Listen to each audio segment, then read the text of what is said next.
Mukunda Jewelers, first ever factory outlet opening soon in Jubilee Hills.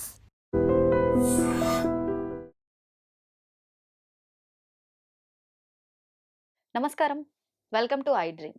ధర్మ మార్గం with Vijitha కార్యక్రమానికి స్వాగతం.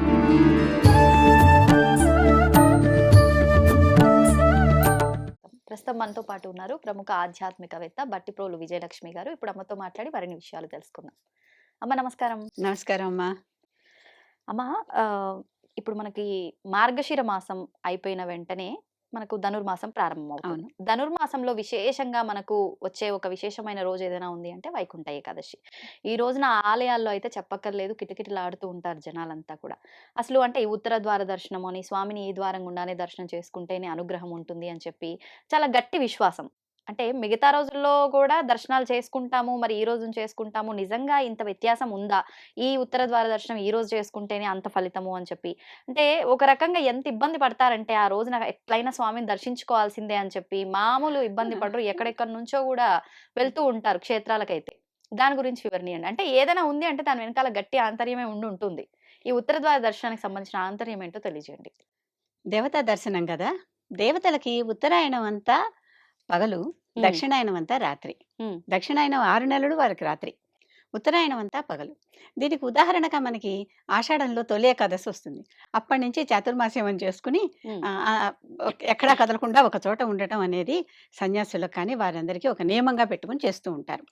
అంటే ఆ దేవతలు పడుకుంటారు, అప్పుడు మన ఊరికే వాళ్ళని పదే పదే డిస్టర్బెన్స్ చేయటం అది మంచిది కాదు అనే ఉద్దేశం.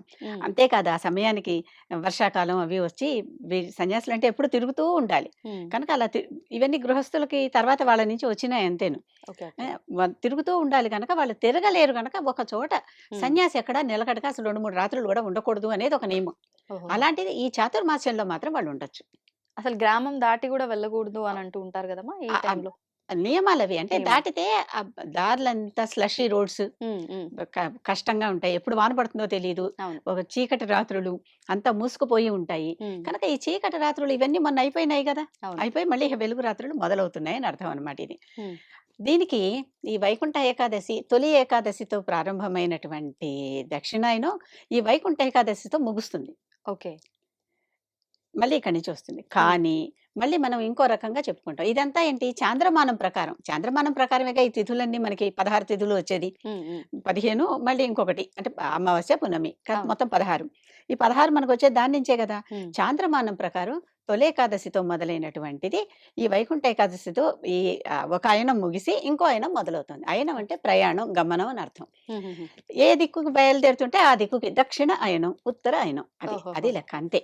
అంటే సైంటిఫిక్ గా సూర్యుడు ఇటు నుంచి ఇటు కదులుతున్నాడు, చంద్రుడు ఇటు నుంచి ఇటు కదులుతున్నాడు. చాంద్రమానం అయితే చంద్రుడు, సూర్యమానం అయితే సూర్యుడు. ఇప్పుడు సూర్యమానంలో ఉత్తరాయణం అంటే ఎప్పుడు మకర సంక్రాంతికి చేస్తున్నాం, అవునా?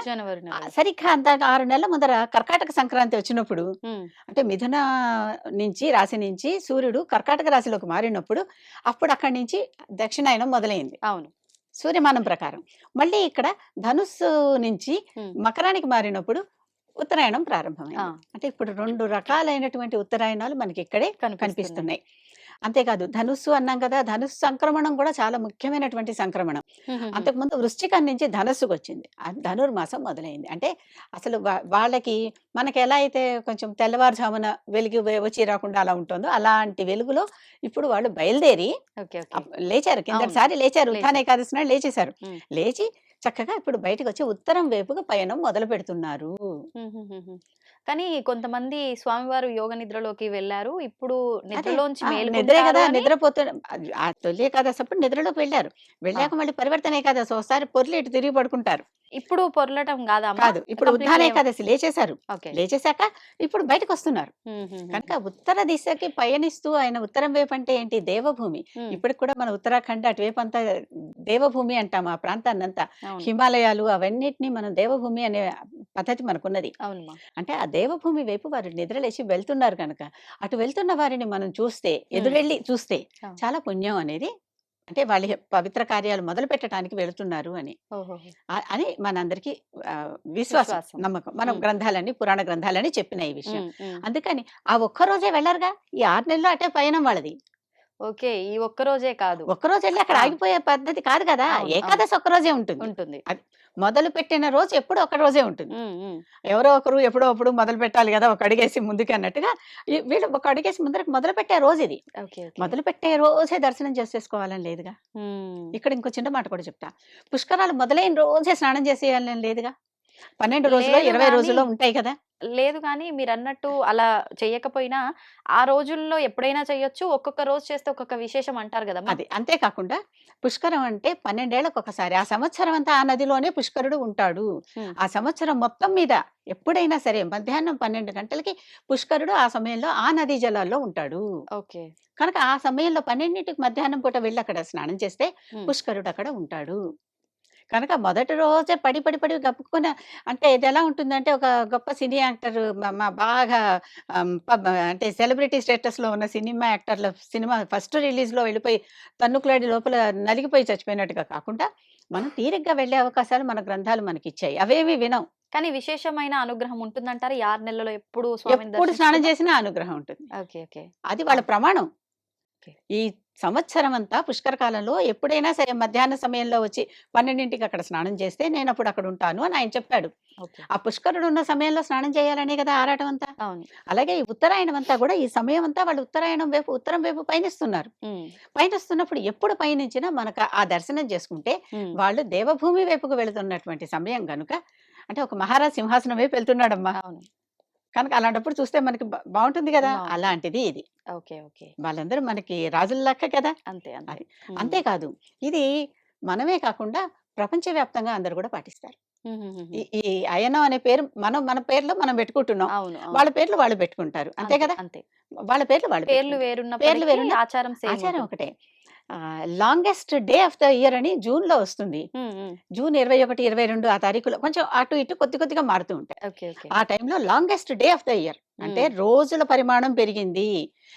అప్పటికి పెద్ద రోజొచ్చేసింది. అక్కడి నుంచి రోజులు తగ్గటం మొదలెడతాయి. హుహుహుహు. చీకటి రాత్రులొస్తాయన్నమాట. తగ్గటం అవును. మొదలెడతాయి. అలాగే longest knight of the year ఇప్పుడు ఈ నెలలో డిసెంబర్ 21, 22, 21 అనుకుంటా ఈసారి ఆహాహా! వస్తోంది. ఓకే. అంటే ఓకే. ఏంటి? రాత్రి చాలా పొడుగు ఎక్కువ రాత్రి. సమయం ఉంటుంది. చాలా ఎక్కువ సమయం ఉంటుంది. ఆహా! అందుకే మనం పడుకున్నాక ఎంతసేపటికి తెల్లవారన్నట్లుంటుంది. లేతే అది రోజు అప్పుడే అయిపోయిందా ఆ! అన్నట్టు ఆ! అనుకుంటాం కదా! అవునవును. అలాంటిది ఇది. ఓకే. మనకి ఓకే. ప్రత్యక్షంగా మనం అంటే ఫీల్ ఇది అవుతాం. ఎవ్రీ ఇయర్ ఈ సమయాల్లోనే ఈ వస్తుందామా? సమయాల్లోనే ఇది జూన్ 21, 22 డిసెంబర్ 21, ఓకే. 22లో హ్మ్. Longest day of the year, longest knight of the year. రావడానికి రీజన్ ఏమన్నారు? భూమి పరిభ్రమణం. పరిభ్రమణం. భూ పరిభ్రమణమే. అంటే కక్షల్లో మార్పు మ క రావడమా?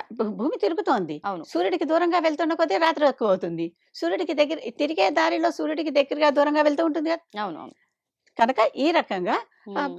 భూమి తన చుట్టూ తను తిరుగుతూ సూర్యుడి చుట్టూ తిరుగుతోందని చెప్పుకుంటాం కదా! అవును. ఆ తిరిగేటప్పుడు ఉన్న డిఫరెన్సెస్‌ని బట్టి హ్మ్. ఎందుకంటే అన్నీ సర్క్యులర్‌గా ఆర్బిట్స్ ఉండవు కదా! ఉండవు. ఎలిప్టికల్‌గా ఆర్బిట్స్ ఉంటాయి.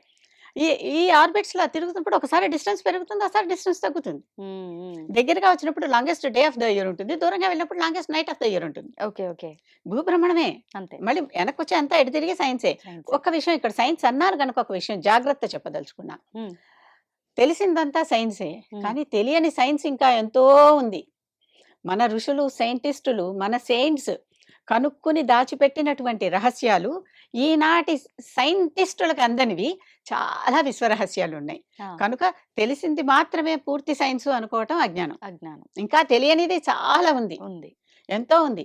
గంగకెళ్ళి ఒక గంగాళం తీసుకెళ్ళి గంగాళం నిండా నీళ్ళు తీసుకొని ఇన్ని నీళ్ళు తెచ్చుకున్నానని ఆనందపడిపోతే మనకి తెలిసిన జ్ఞానం ఇంత. అంతే. దోసెడు తీసుకెళ్తే దోసెడు, చెంబుడు తీసుకెళ్తే చెంబుడు, గంగాళం తీసుకెళ్తే అంటే గంగాళం. తెలిసింది గోరంత, కా తెలియాల్సింది కొండంత. కొండంత.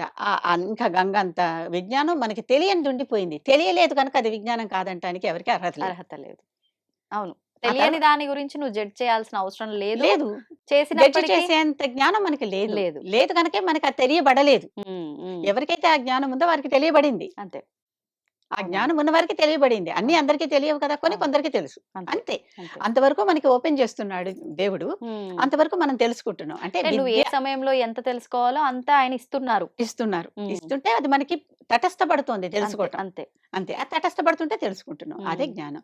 ఇప్పుడు సూర్యమానం ప్రకారమేమో ఉత్తరాయణం, దక్షిణాయనం అని సంక్రాంతులు చెప్పుకుంటున్నాం. అవును. సూర్యుడు ఒక రాశి నుంచి మరొక రాశికి మారేదాన్ని బట్టి సంక్రాంతి అని ఈ లెక్కన ఉమ్, చాంద్రమానం ప్రకారం వైకుంఠ ఏకాదశి నాడే వచ్చేస్తే ఉత్తర ద్వార దర్శనం అందుకే చేస్తున్నాం. ఉత్తరం అవును. వైపుకి ఆయన వెళ్తున్నాడు కనుక. వెళ్తున్నాడు కాబట్టి మకర సంక్రాంతి నాడు సూర్యమానం ఫాలో అయ్యేవారు మకర సంక్రాంతికి ఉత్తరాయణం అని విశేషం. చేస్తూ ఉంటే, ఈ గ్రెగేరియన్ క్యాలెండర్ ఫాలో అయ్యేవాళ్ళు ఉమ్, డిసెంబర్ 21ని ఆర్ 22 చెప్పా కదా, అవును. ఒక సంవత్సరం ఆ తారీఖు వచ్చిందని అదే తారీఖు రెండో సంవత్సరం వస్తుందని లేదు, కొద్దిగా తేడా ఉంటుంది. మార్పులు ఉంటాయి. కనుక ఆ తారీఖుల్లో వస్తుంది కనుక అది వాళ్ళకి అంటే సూర్యుడు దిశ మార్చుకుంటున్నాడు అని ఉమ్, మనకి ఒక చెప్పటం అంతే. అంతే.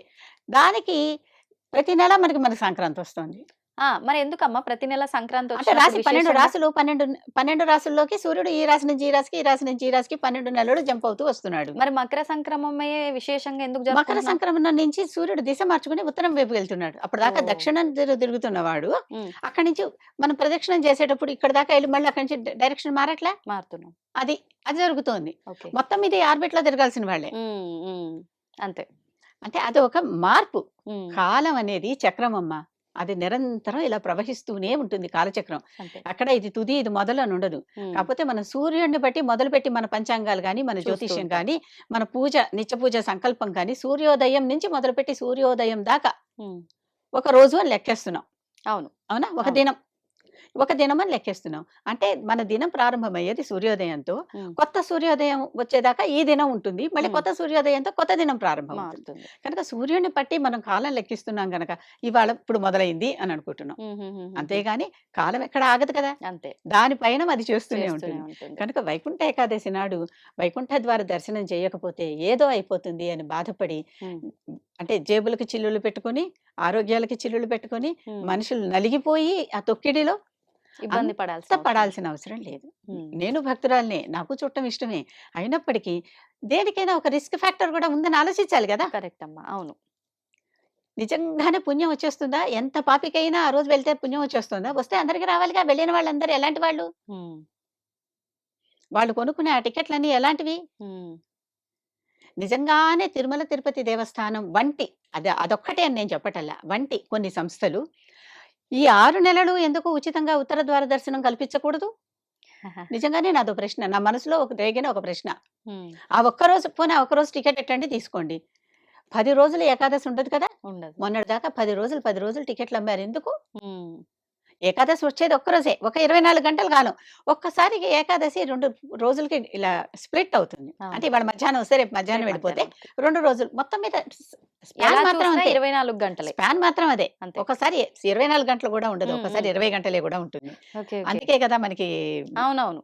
తేడాలు వస్తూ ఒకసారి ఉంటాయి తక్కువలు ఎక్కువలు అవుతాయి కదా. అనుకున్నాం. ఉమ్, ఒక్కోసారి సాగితే ఎక్కువ రోజులు 28 గంటలు ఉండే తిథి ఉండొచ్చు, ఉమ్, 20 ఉమ్, గంటలు ఉండే తిథి ఉండొచ్చు. ఉండొచ్చు. ఉంటాయి కదా కొన్ని. ఉంటాయి. ఉంటాయి. అందుకే మనకి మొన్న దసరాలు 10 రోజులు 11 రోజులు వచ్చాయి. నవరాత్రులు ఎక్కువగా వచ్చినాయి వచ్చాయి ఈసారి. నవ అన్నాము అవును. కానీ లేదు. ఎక్కువ రాత్రులు ఆ. వచ్చినాయి. కనుక ఇవన్నీ గుర్తుపెట్టుకుంటే ఉమ్, నిజంగానే అలాంటి వారు అంటే వారు చాలా డబ్బున్న సంస్థలు కదా, అందుకని అంటున్నా. ఎందుకంటే టీటీడీ చేసేటటువంటి విద్యా వైద్య కార్యక్రమాలు మరొకరైతే చేయలేరు. కానీ అలా ఉచితంగా పెడితే ఇప్పుడు డబ్బులు పెట్టి టికెట్లు అంత అందుబాటులో లేని పరిస్థితుల్లోనే చాలా పెద్ద ఎత్తున భక్తుల తాకిడి ఎప్పుడైతే ఉంటుంది అది కదమ్మా. అవైలబుల్ గా ఉంటుందో ఆ తర్వాత ఇక దానికి మోజు ఉండదు. ఉమ్, అర్థమైందా? ఉమ్, ఎవరైతే పూర్తిగా నమ్మకంగా ఈ రోజు వెళ్ళకపోతే "ఇహ మా బతుకు వేస్ట్ అనుకునే వాళ్ళు ఉన్నారో వాళ్ళు మాత్రమే మొదటి రోజు వెళ్తారు. తర్వాత 2, 3, 4, 5, 10, 12 ఈ 6 నెలల రోజులు, ఉమ్, ఉమ్, 6, 30, 180 రోజులు సుమారుగా అంతే. మిగిలిన వాళ్ళు వెళ్తారు. ఉమ్, వాళ్ళకి కూడా ఎందుకు ఆ దారిని వెళ్ళనీయకూడదు? ఆ దారి మూసేసి క్లోజ్ చేసేసి ఎందుకు పెట్టాలి? అవును. అసలు ఎందుకు సంవత్సరం అంతా ఉత్తర ద్వార దర్శనం ఉన్నటువంటి ఆలయం, మనం ప్రస్తుతం ఉంటున్న హైదరాబాద్లోనే మసప్ ట్యాంకులో వెంకటేశ్వర స్వామి ఆలయం ఉంది. గుహలో వెలిసాడు ఆయన. ఓహో. ఆ గుహలో వెలిసిన వెంకటేశ్వర స్వామిని దర్శనం చేసుకోవాలంటే కేవలం ఉత్తర ద్వారం నుంచే మాత్రమే ప్రవేశం. ఉమ్, ఉమ్. ఓకే. అంటే ప్రవేశం ఉన్నప్పటికీ మీరన్నట్లు ఏడాదంతా విశేషమైన ఆ ఫలితం ఉంటుందా? మీరన్న ఈ 6 నెలలే ఉంటుందా? ఉత్తరం వైపుకు వెళ్తున్నాడు గనక ఉమ్, ఇప్పుడు ఇటువైపు వెళ్ళామంటే అటువైపు అవుట్లెట్ కూడా ఉంటుందిగా. ఉంటుందిగా. అర్థమైందా? అర్థమైంది. ఇటు అర్థమైంది. వెళ్తున్నామంటే అటు అవుట్లెట్ కూడా ఉంటుందిగా. ఉంటుంది. కొన్నిసార్లు అటువైపు పైన, కొన్నిసార్లు ఇటువైపు పైన ఉమ్, ఉమ్. మనకు ఎదురొస్తున్నాడు అనమాట. అవునవును. అవును. ఆ బిల్లంలో మనం దూరుతుంటే ఉమ్, ఉమ్, ఆ సొరంగంలో, ఉమ్, సొరంగం అంటే ఓపెన్ గానే ఉంటుంది, మరి భయం వేసేంత ఊపిరాడనట్టు ఉండదు, అంతే. కానీ ఇంతే దారం ఉంటుంది. అంటే కొన్నిసార్లు ఆయనతో పాటు వెళ్తుంటాం, కొన్నిసార్లు ఆయనకి ఎదురుగా వస్తూ ఉంటాం అది అన్నమాట. అది రైట్. అర్థమైంది కదా. అర్థమైందమ్మా. మరి ఇంకేంటి, చక్కగా అలాంటి దర్శనాలు చేసుకుని సంతోషించవచ్చు కదా. అవును. ఆ రోజునే కావాలి అని అనుకునేవారు ర్- మన ఇంటి పక్కనే ఉన్నటువంటి ఆలయానికి వెళ్ళొచ్చుగా. అది అక్కడ విష్ణువేగా. అవును. ఎక్కడున్నా దేవుడు దేవుడే, పరమాత్మే దేవుడే. అనుకున్నాగా. ఆ పరంధాముడే అన్ని చోట్ల ఉంటున్నప్పుడు మన దగ్గర ఎందుకు లేడు? ఉన్నాడు. అక్కడ కూడా వెళ్ళలేకపోయామమ్మా. ఉమ్. మన ఇంట్లోనే ఒక విష్ణుమూర్తి పటమో ఏదో ఉత్తరం వైపు వెళ్తున్నట్టు పెట్టుకుని ద్వారం దగ్గర మనం అట్లా వచ్చి దర్శనం చేసుకోవచ్చుగా. అంటే అంతటా ఉన్నాడు అని నమ్మే అనే భక్తులకే ఇది వర్తిస్తుంది. అది లేని వాడికి ఎక్కడో ఒక చోటే ఉన్నాడు అనుకునేవాడికి ఆ ఒక్క చోటే ముక్తి మోక్షం అంతేను. అంతే అంతే. అంతే కదా. అంటే అది కూడా మనం ఆలోచన విధానాన్ని బట్టే డిసైడ్ అవుతుంది. ఏదైనా మనకున్న మెచ్యూరిటీని బట్టి, అంతే. ఏదైనా మనకున్న మెచ్యూరిటీని బట్టి, ఉమ్. ఆ మెచ్యూరిటీ కూడా ఆ పైవాడి ఇచ్చినటువంటి అనుగ్రహం. ఫీడింగ్ ని బట్టి. అంతే అంతే. ఎంతవరకు మనకి ఇస్తే అంతే అనుకున్నాం కదా. అవును. ఎంత మాత్రమున ఎవ్వరు చూచినా అంత మాత్రమే నీవు అన్నాడా అన్నాడు. అన్నమయ్య అన్నాడా లేదా? అవును. నువ్వు ఎలా చూస్తే అలాగూ అని. అలాగే. కనుక ఆ పరమాత్మ అనుకుంటున్నప్పుడు ఇవన్నీ వైష్ణవ క్షేత్రాల్లోనే ఎక్కువగా చేస్తూ ఉంటారు. ఎందుకంటే ఈ పడుకోవటం లేవటం ఇవన్నీ విష్ణుమూర్తికే. ఆయన శేషపాన్పు మీద పడుకున్నప్పుడు. కనుక విష్ణు సంబంధించిన ఆలయాల్లోనే ఇవన్నీ జరుగుతూ ఉంటాయి. Okay okay. ఇది వైకుంఠ ఏకాదశి అంటే నిజంగానే వైకుంఠ ఏకాదశికి అంత పవిత్రత ఉన్నదా అంటే ఉన్నది. ఎందుకంటే ఒక మార్పు జరుగుతోంది అక్కడ. అవును అవును. ఉన్నదా అంటే ఉన్నది. కానీ ఆయన కదులుతున్నాడటు. మనం అటు వెళ్ళాలని ప్రయత్నిస్తున్నాం. ఒకేసారి చెప్పా కదా, సినిమా మొదటి రోజు మొదటి షోలో మొదటి టికెట్ నాదే అవ్వాలంటే ఏమవుతుంది? మొన్న పాపం ఏమైంది ఒకరికి? అవునవును. ఇబ్బందులు ఎన్నెన్నో కదా. వస్తాయి. ప్రమాదాలు, ప్రాణాలు పోతున్నాయి కదా. అవును అవును. అంత అవసరమా? దేనికైనా అతి అంటే సర్వత్ర భగవంతుడు వర్జయేత్. కూడా అలా వచ్చి ఇబ్బంది పడమని చెప్పడేమో. ఎవ్వరు చెప్పరు. చెప్పరు. ఎవరు చెప్పరు. అంతే. నిజంగానే ఆయన మనని చూడాలనుకుంటానే మనం ఆలయానికి వెళ్ళగలుగుతాం. మనం ఆయన్ని చూడాలనుకుంటే వెళ్ళలేం. మనం ఈ క్షణాన్ని ఎన్నో చోట్లకి వెళ్ళాలనుకుంటాం. వెళ్ళగలుగుతున్నామా? లేదు. వాళ్ళు మనని చూడాలని అనుకుంటే మనం అప్పుడు అక్కడికి వెళ్ళగలుగుతాం. ఆయన స్థాణువు గనక, అంటే స్థిరంగా ఉన్నవాడు గనక, మనం కదులుతున్నాం గనక మనం అక్కడికి వెళ్ళి ఆయన పిలిచాడు గనక వెళ్తాం. అంతేగాని లేకపోతే రాదు. నిజంగానే ఆయన స్థాణువు కాకుండా మనమే స్థాణువైపోయి ఉన్నాం కదలలేక. దేవుడే మన దగ్గరకు వచ్చి ఏదో ఒక రూపంలో, అప్పుడు దైవం మానుష రూపేణ అని చెప్పుకుంటామా? మనకప్పుడు ఏదో రకంగా మనకే ఆ అనుభూతి ఎప్పుడు కూడా ఆత్మను దర్శించిన వారికి కానీ, దైవానికి దర్శించిన వారు కానీ వాళ్ళకి మాత్రమే తెలుస్తుంది అది. అవును. వేరే వాళ్ళకి అర్థమైతే అర్థమవుతుంది. కొంతమంది చెప్పలేమేమో కూడా అనుభూతి. అది అనుభవేక వేద్యం అంటారు. అంతే. అంటే అనుభవించిన వాడికి మాత్రమే విదితమయ్యేటటువంటిది, అంటే తెలిసేటటువంటిది. అనుభవంలో రానికపోతే ఎలా తెలుస్తుంది? కనుక అనుభవించిన వాడికి మాత్రమే నాకు దైవ దర్శనం అయింది, నాకు ఆత్మ దర్శనం అయింది, నేనే నా ఆత్మని నేను తెలుసుకోగలిగాను, ఏ రూపంలో ఇది ఉందో నాకు తెలుసుకోగలిగాను అనేటటువంటిది ఎవరికి తెలుస్తుంది? అయిన వారికి మాత్రమే తెలుస్తుంది. అలాగని అది అబద్ధం కాదు. ఎంత మాత్రమో అబద్ధం కాదు. అంతేగాని అక్కడ ఒక్క చోటే దేవుడు కాకపోతే క్షేత్రాలలో శక్తి ఉంటుంది. తీర్థాలలో, క్షేత్రాలలో శక్తి ఉంటుంది. ఆ శక్తి ఎప్పుడూ ఉంటుంది. తీర్థాలలో, క్షేత్రాలలో మన ఇంటి దగ్గర కంటే అక్కడ ఎంతో జపం ధారపోశారు కనుక.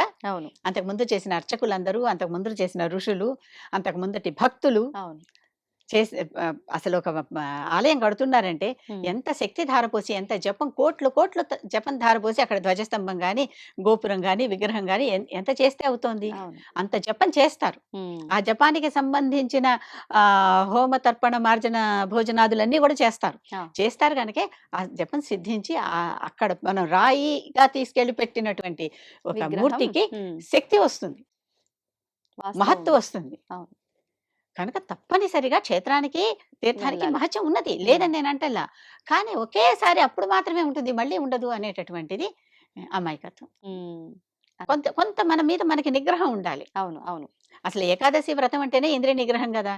కనుక ఆ ఇంద్రియ నిగ్రహం పెట్టుకుని కొంచెం మనని మనం కొద్దిగా ఆపుకోవాలి, కంట్రోల్ చేసుకోవాలి, అంతే. వైకుంఠ ఏకాదశి అంటే మరి మీరు ఏమనుకుని అడిగారో నాకు తెలియదు, కానీ నేను చెప్పిన వైకుంఠ ఏకాదశి ఇది. మేమేమనుకున్నా మీరు ఇచ్చిన వివరణ మాత్రం చాలా బాగుందమ్మా, నిజంగా. ధన్యవాదాలు. And for more videos, Please subscribe to iDream. Please subscribe to iDream. Please subscribe iDream. And please subscribe to iDream. For more videos, subscribe to iDream. please like, share and subscribe to the channel. Congratulations, iDream. Subscribe to iDream. Subscribe to iDream. So subscribe to iDream Media. iDream ki iDream team andarki huge congratulations. Please subscribe iDream Media. Please subscribe to iDream. Subscribe iDream. Please subscribe to iDream. iDream అంటే నా కళల channel subscribe చేసుకున్న నోరు తిరుగుతలేదు, మీరైతే గంట గుర్తు కొట్టండి. For more such videos, please subscribe to iDream. Subscribe to iDream. Please subscribe to iDream. Please subscribe iDream Media. Please do subscribe to iDream. Please subscribe to iDream Media. For best entertainment and information, please subscribe iDream. And don't forget to subscribe to iDream.